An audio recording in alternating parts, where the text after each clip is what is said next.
What's up, Internet? Welcome to Myst. You might be wondering, as a person who may or may not have watched other videos on this channel, why have you not played Myst? And the answer is, I don't know. I have played, I would think, all of the top 20, 30 most recognizable puzzle games. Like, if you were to tell someone, play a puzzle game, I've probably played most of the ones that people would go for first. You know, The Witness, Obra Dinn, Tunic, Outer Wilds, Lorelei, all of these games, and some of them can be found on the channel, which is my shameless plug. But Myst is one that avoided me. I didn't grow up with a PC like that, and Myst just was not on my radar. And only a couple years ago did they make this like fully from the ground up remake. That said, on top of apart from everything, I actually don't know much about Myst. I don't know what the game is really about. I know there's an island, and I know a lot of games that I love are inspired by Myst. The only other thing I know is that there are full motion video cutscenes, FMVs. I don't know if this version has them or if just the older versions had them, but that is an element of these types of games. Yeah, I mean, this is such a weird thing. It's like going back in history, technically, but yeah, we are going to go through Myst, and here it is. Puzzle randomization. Select your puzzle solution preference. If you're new to Myst, we recommend selecting Classic. Oh, that's really cool. Is the idea that if we've played the game before, they randomize the solutions? Oh, that's lovely. I love the classic idea, though. Okay, here we go.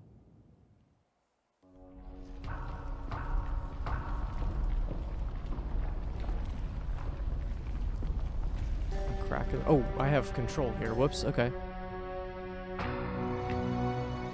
I realized the moment I fell into the fissure that the book would not be destroyed as I had planned.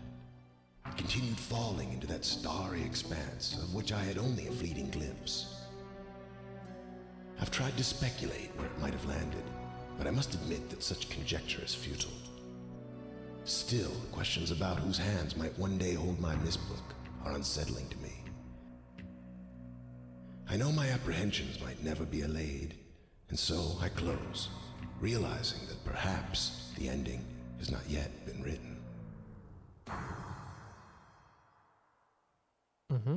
The Book of Myst. Can I? Okay. So I just remembered this version of the game was initially made for VR.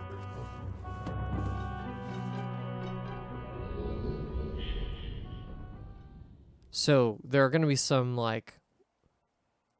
things I think that maybe would feel better in VR. I do not have a VR headset, and I do not feel like putting any of my viewers through what it is like watching someone play a VR game.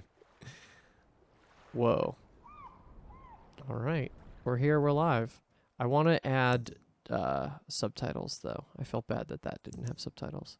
Graphics? Where is that? Interface? Yes. On. No, we don't need to do that. Oh, whoa, you can replace the videos with the classic FMV style. I think I'll hold off on that. Let me go with the creator's intent on this version of the game. Okay. Cool, so I hope that helps. Press the escape button on your keyboard to open the menu. Yeah, I have just done that. Cool, okay, yeah, I see where the witness influence comes in. We have a button. Okay, we're immediately treated to whatever this is. Can I close the door? I can close the door. We're gonna leave it open for now.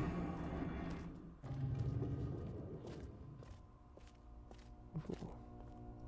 Interesting.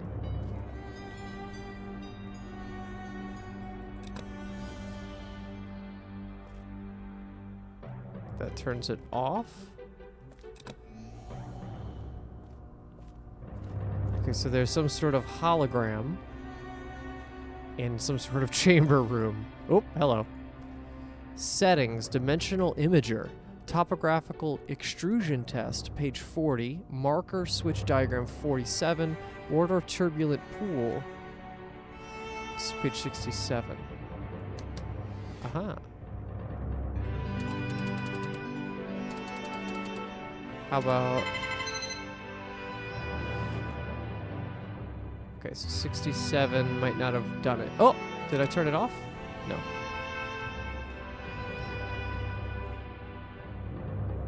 How about 40? I assumed that was pages, but if I could do a number...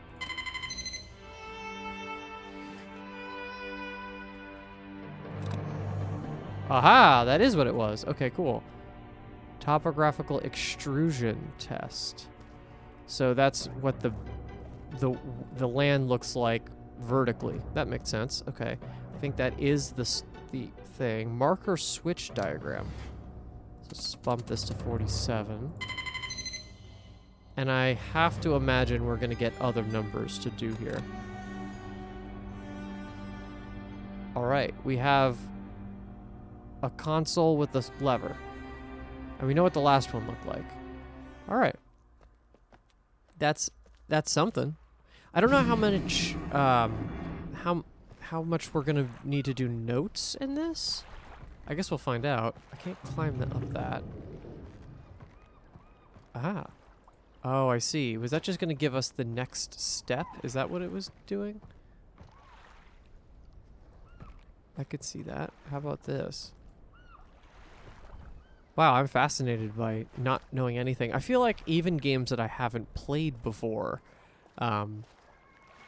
like I know a good portion of the opening, right? Like there's some games that, for example, I've never played Skyrim, but I know what the opening 15 minutes of that game looks like, just because it's so iconic, right? Oh. Okay, there's another one. I wonder if there's we just have to flip all of them. Is that one in the right position now? So if we're calling down off, if we flip that up, that one's up, and that one we just flipped up. So now let's see, can I get a third one? Rule of threes. Puzzle games love the rule of threes. Alright, well, yeah, that's another one. Let's see. Okay, no response as of yet. I'm assuming there's nothing over here, because this is exactly where we just came from. I can't fall down, which is important. Alright, no door has been closed off to us yet. That's good. Or bad. Alright, we got a little seat. January 1st. What can I push? I can raise or lower...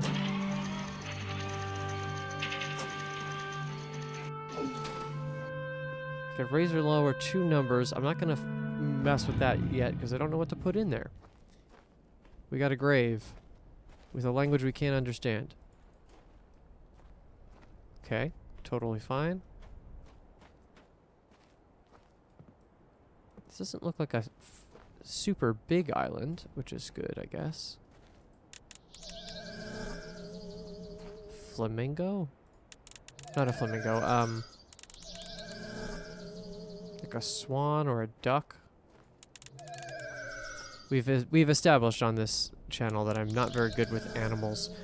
Like a cross, a flower, or a hummingbird. It could be technically an arrow. Okay. All right. So we obviously have a bunch of different shapes and symbols. This looks like a ship but sunk into a fountain. It definitely wants me to go in there. There's a lot to look at here. Goodness. Let's go down this way. Can I walk on the top of the house? I can. All right. That was very nice, but not super helpful. Let's see. I got another switch. I wonder what that is, what that's all about. Ooh. I'm getting witness vibes from this. I'm sorry, I will be calling out references to things that I think that this game was references for frequently here. Ooh.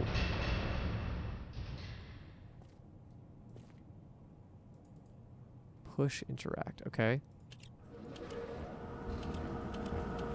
If I just turn it all on, what happens? Alright, we overloaded in some way. Yeah, I think everything is going to be just find what... Oh, hello. Power to ship generator switches 1 through 10. Okay. I think I just want to get the lay of the land first, and then we'll kind of see if there's anything that I feel is a little bit more discoverable. We have a a clock tower sunk into the ground. Aha, we could change what time it is. All right. Well, we don't know what time we need to put it at, so that's not helpful yet either. Well, I hope we don't know what time to put it at. I don't think I've read too many context clues on that one yet. Okay. What else we got? We got a 3-digit combo. Safe. We have this picture of a tree. PSI. I could do valves. Can I move the valve?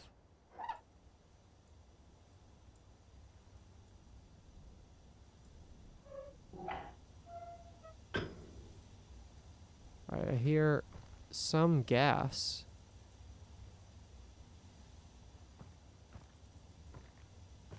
But not much else than that. Okay.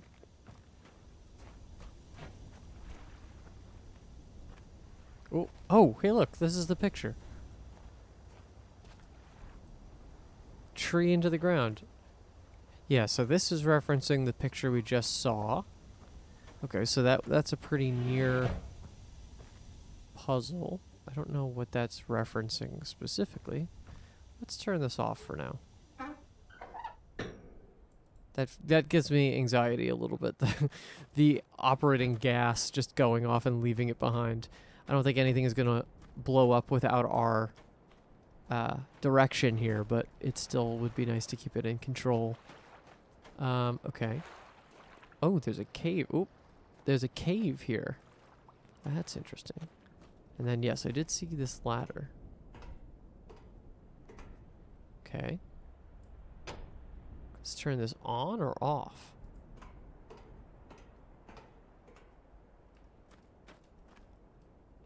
Okay. So another ladder here. I know these I see all these symbols. There's an eye. There's a snake. There's a spider. I guess I could just keep him on. No reason to turn him off, right?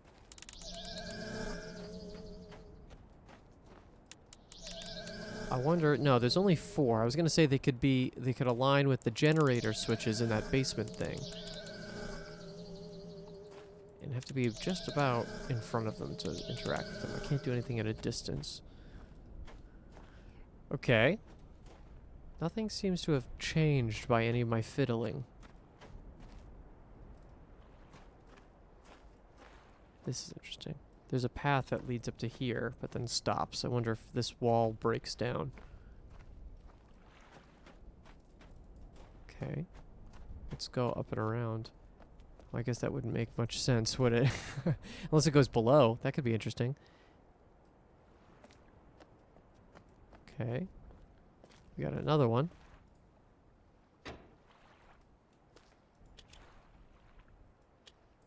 Ooh, interesting. The first door that hasn't opened for us. Okay. I'm not going to take it too personally yet. Let's keep going. Am I correct by saying this is the last thing to look at? I think so. Press X to take a picture. You can access your photos through the menu. Oh, wonderful. Okay. Aha. Okay, so ship, the opening area. We got the dock. Or no, this is the gears. This is the opening area. We have our... what looks like a time travel machine. We have the pillars, and then we have the tree thing that we just came back from. Okay, cool. Ooh.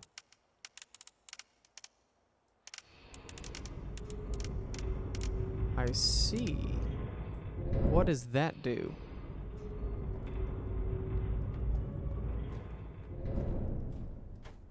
Aha, that's going to be our... whatever that is. It's probably reorienting that scenario. Let's go... If I have a choice right now, it would be to turn it to somewhere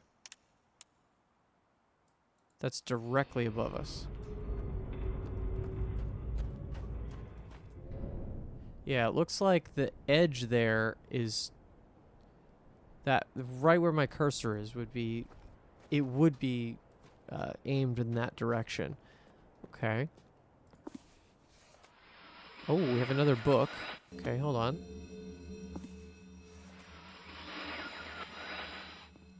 We're going to hold off on that for a second. I've called this age Channelwood, and it is a very different world. Though it is exactly how I imagined it, it's still amazing to see it with my own eyes. Hello. Water covers this age as far as I can see, except for a small rocky island.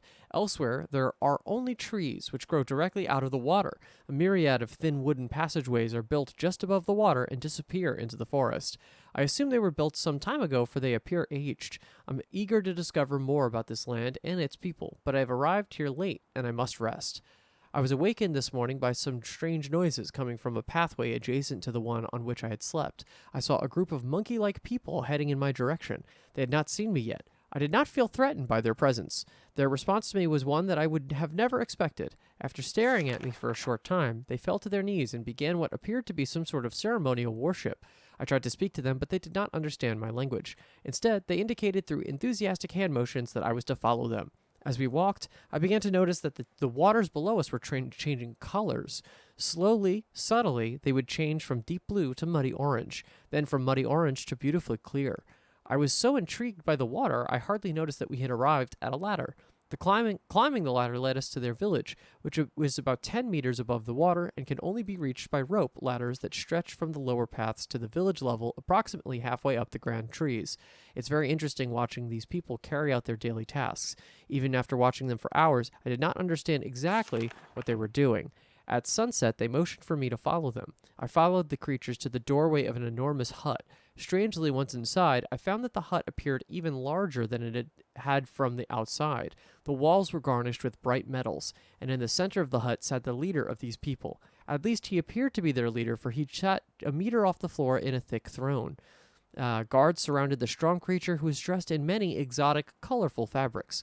Next to the leader sat a very old human. At least to some extent he appears human. His hair, which was only on his face and head, was completely gray, almost white, and hung very long around his frail body. His thin head hung limply by an almost grotesque neck that could not hold its head up to look at me. But what a surprise, this creature could speak my language. Shortly thereafter, I was given a bed with some hand motions that looked to be telling me to go to sleep. I look forward to learning more. Oh my goodness, this is a lot. Oh my goodness.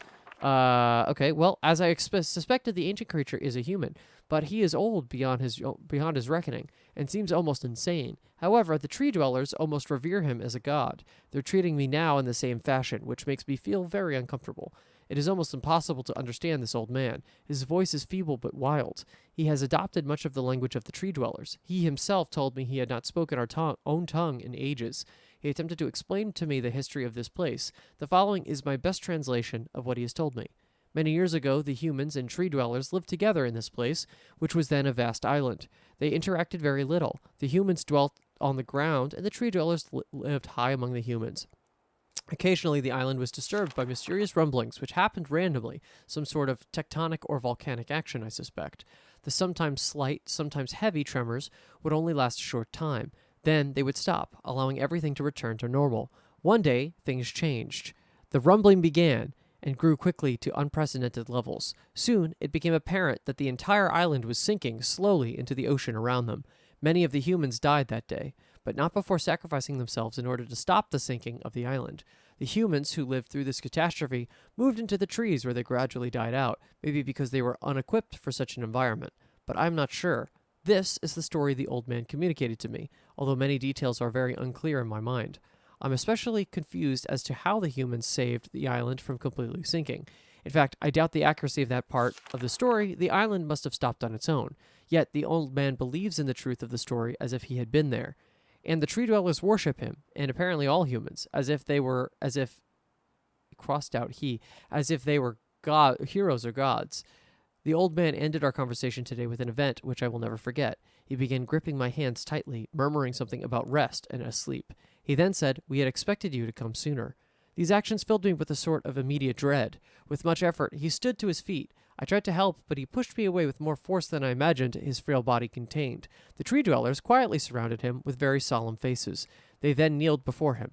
He walked to each and placed his hand on their heads. All the while, he murmured words which I did not understand. Finally, he turned to me and smiled. Then he closed his eyes and walked out the door and off the narrow path high in the trees. The tree dwellers were silent. They began a procession down the nearest rope ladder.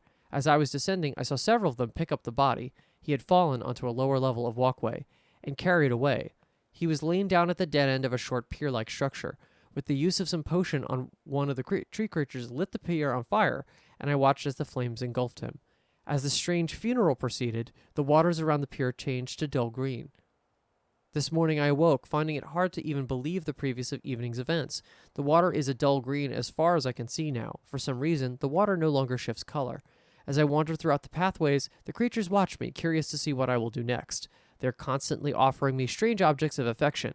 I've even found food outside the doorway to the room in which I had slept. This is a unique race of beings. I hope to learn their language soon so that I may learn from them. Oh my goodness, there are so much. Okay, hold on. I will get to the end of this and then maybe have to stop. I've lived on this world for 3 months off and on. The tree dwellers have shown great hospitality. I'm even beginning to learn bits of their language. I've decided to return home for an extended stay with my loving wife and my sons, and hopefully return with them. However, I am sure Catherine will once again refuse. I think this age would be a wonderful experience for them all. And I at least look forward to how Cirrus and Achenar will react to its curious inhabitants. Catherine is staying behind, as expected. My sons have returned with me, and they enjoy this age very much. They would get along very well with the tree dwellers, and are picking up their language surprisingly fast. I have no doubt that it will not be too long until they can speak with the tree dwellers much better than myself. I'm leaving tomorrow to trek on Osmoian Age. Cirrus has suggested that I allow him and his brother to stay. Though the idea unsettles me, I know the boys are growing up rapidly. The hospitality of these creatures is such that I could think of no better place to leave them alone for a short while, so I will consent to their request. I warned the boys not to take advantage of the respect for the tree dwellers have for their ideas. They seem to understand my warning, and I have faith they will follow it. Much to my dismay, upon arriving in Everdunes, I learned that Pran and her people are continuing to be menaced by the Chokchik. I fear for their survival and plan on returning to her shortly after checking on Cirrus and Achenar here. See Everdune's journal for more information. After watching Cirrus and Achenar, I see they are handling things very well, and I think I could put to rest any fears about leaving them in Channelwood again. And for a little... Is there pages missing? And for a little longer time. The tree dwellers seem slightly distressed that I'm leaving, but they are happy that Cirrus and Achenar are staying behind again. I've been gone for over 3 days, and I've been to many different places. I had to tell Cirrus and Achenar about Pran's death today, and they were visibly shaken, although they only remembered her from their childhood.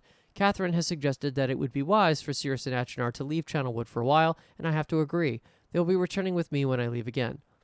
I've told my sons that they will be returning with me in 2 days. They spent the entire night telling me of an adventure they experienced in my absence, and it was rather remarkable. It seems they constructed a boat with the creatures and traveled some ways out into the surrounding waters. I enjoy hearing them talk excitedly of their adventures, and am reminded of my own adventures as a child. I finally understand why the tree dwellers here have been giving me their many inks and insisting I write with them. Looking through some of my past entries, I see now that the inks have changed from the black. I thought they were to various colors. I have shown some of the creatures my journal, and they laughed and howled. I did not know they had such a sense of humor. Even now, as I look through this very colorful journal, I cannot help but laugh myself.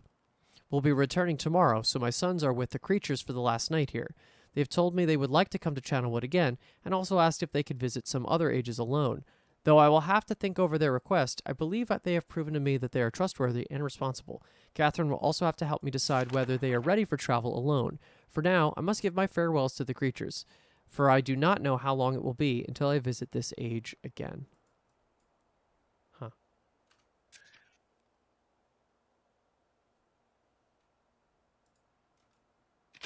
Okay. So that was a lot. That was a lot. Um, Goodness. That's another book. And that's a page for said book. Okay, this might be more of a this is more of a big thing than I think. Ooh, hello.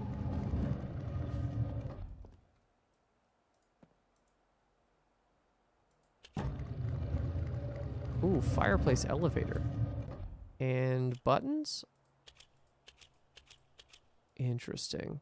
I don't have the pattern for that yet. Cool stuff. All right, well, there's more books. I hope they're not all that long. They are indeed that long. Wow. My goodness. Okay. There's definitely interesting stuff in all of it. It looks like it's the same writer. At least it looks like the same handwriting. Oh, there's for sure answers in all of these, though. And there's mentioning age. So before we continue, I think it's probably... Oh, and this book exists also. Aha, yeah.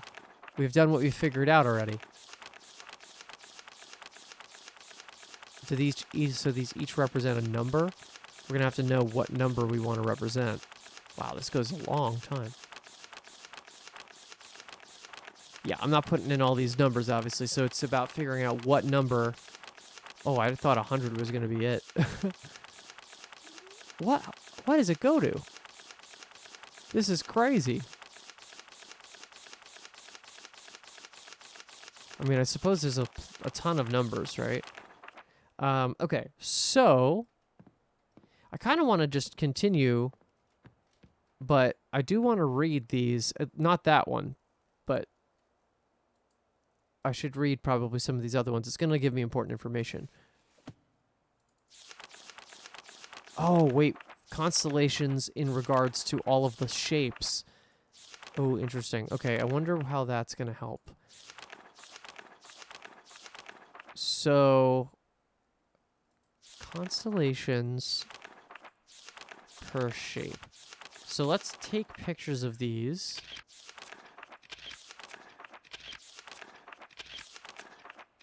And then we'll reference those later.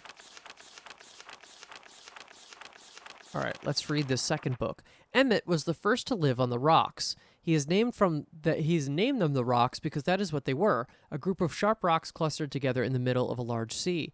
This was where Emmett lived. He enjoyed his life. Emmett would occasionally swim to nearby rocks, as it was never too far of a distance. One day another person appeared on the rocks, for no apparent reason to Emmett. Emmett named this new person Branch. Emmett and Branch quickly became friends, swimming and hunting for fish together often. Emmett showed Branch the simple cave in which he lived on the largest rock. Soon, Branch discovered a place where he decided to live, also on the same large rock. The sun always shone brightly in their world, and the water was always dazzlingly clear, allowing them to see almost to the deep ocean floor which surrounded them. Though the sun always shone, it was never too hot for the boys. A light breeze always came from the north and cooled the area down. One day, while Branch was swimming and having fun in the water, he noticed another boy swimming. Branch brought the new boy to Emmett to find out what to call the new boy. Emmett said the new boy should be called Will. Will was soon a part of the group, and all three of the boys swam and enjoyed their perfect world. At least that is the story I was told when I arrived today on the island. Emmett, Branch, and Will were surprised to see me at first, but even before the night ended, we were all becoming good friends. Today, the second day on this newly created age, a strange thing happened. It was not strange to me, but the three boys did not understand what was happening. While I was relaxing under a large tree on one of the smaller rock islands, it began to rain. It was a nice rain that lasted for about an hour in the morning. I explained to the boys that the rain was not harmful, yet they obviously still feared it. Before going to sleep tonight, I told the boys I would leave the following day. I told them that while I was gone, I would make a surprising change in their world. They did not understand, not that I expected them to. I still do not fully understand what happened today. As I was experimenting with the art, testing the limits of the rules as dictated to me by Father, I attempted to create a boat by riding it into the world. I thought everything was planned correctly, yet somehow the boat had become gripped by the rock and broken in half. Although this test did not turn out as I had hoped, I now have answers to a few of the questions my father never answered. As for the boat, I could see the boys enjoying it anyway, and with that I'm pleased. They have played on it all day. Even though the boat cannot move, I have enjoyed studying from it. It is a much sturdier platform than the jagged rocks. In the course of my observations, I have learned some very interesting things regarding the solar system of this age. The nights are absolutely beautiful here. I have made note of and named a number of constellations that pass above me. Also, during the night, I catch glimmers of light from the horizon, which I have not been able to discover if it is created by some natural phenomenon or by additional people on far-off lands or rocks. I should very much like to discover which. I rather suspect it is additional people, which would explain the appearance of Branch and Will. The rain today was slightly heavier than usual. Just when the boys were getting used to the light rains, a small storm arrived. They were frightened of the heavier rain, not to mention the thunder and lightning. If rain has never fallen here until recently, as the boys tell me, I would like to discover why it is falling now. Regardless, I've decided to return home for a short while. I've also been thinking of some plans for a lighthouse that I hope to construct soon. I think that perhaps by shining a bright light towards the horizon, it might prove my suspicions regarding additional inhabitants. They would be curious about the light and travel to discover its source, if they have the means.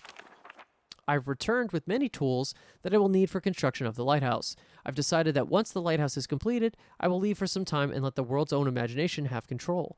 We have worked 3 weeks on the lighthouse now and are making great progress. The rock that we're building on seems to not be as secure as I would like. I have had to alter my plans slightly, but those alterations pose no real problem. The boys are quite strong and have been helping me immensely. I estimate construction will be done within 2 days. The lighthouse is finished, and we are all proud of our creation. The boys are amazed at the structure wrought from rock with their own hands.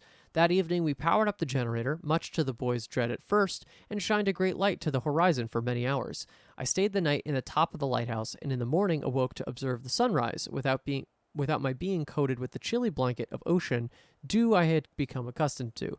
It was Will who first saw the girl. She was swimming not far from the boat, where Will was getting ready to hunt for fish. Then Will noticed a man not far away from the girl. Emmett was very pleased to meet the additional neighbors. I feel pleased to leave this age. I've set in motion events that have nothing to do with writing or the art, that will have a more profound impact on this world than I could have ever written. I think... Is this our... This is not our thing here. Stone ship age, bird's eye view. Huh. So the lighthouse and then the half-finished boat. So what was the sentence? I think of it, this age, as a gift to myself that I will wrap up and open someday in the future, only to discover that it has changed so much that indeed is a surprise. Besides, I have yet another new age that awaits me. It seems I'm going to need some way to travel underwater in this new age, and so much planning is in order. It has been 10 years since I left this age, which I have since called the Stone Ship Age. Upon returning, I cannot believe the changes that have taken place. The original 3 boys have grown into adults, and there are many new phases that I do not recognize. Branch told me that it has not rained for 7 years, and the cool breezes are back again. They are all very content, and have been serving me with new foods and showing me new materials that they have discovered. It even seems they have found gold somewhere. I see it in many forms around the island. My lighthouse has been kept in perfect condition, and it looks as if they have tried their very best to keep it so. Yet I have noticed that the entire rock it was built on has sunk approximately 40 or 50 centimeters. After a wonderful visit with my old friends, I wondered aloud with them what things it will be like here in another 10 years. And then the constellations. Really interesting. Okay, so obviously we're building this world that has kind of... Obviously there's some sort of...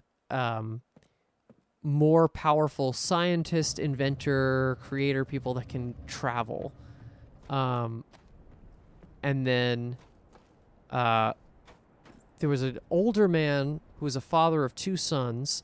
So that second book was written by definitely one of the 2 sons. The father might have passed. Oh.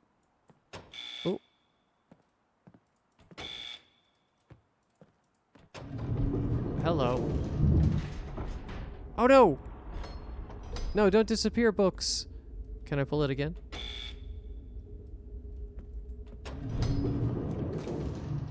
Oh, I see. I can make... It's either outside or inside. Interesting. Okay. I'm going to want to call it here. The books take up a lot of time, but I think it's worth it. I think it gives me a better idea of what's happening here. Maybe we do these other 2 books in the next episode, as well as keep going somewhere else in this wonderful, fine world we got going on here.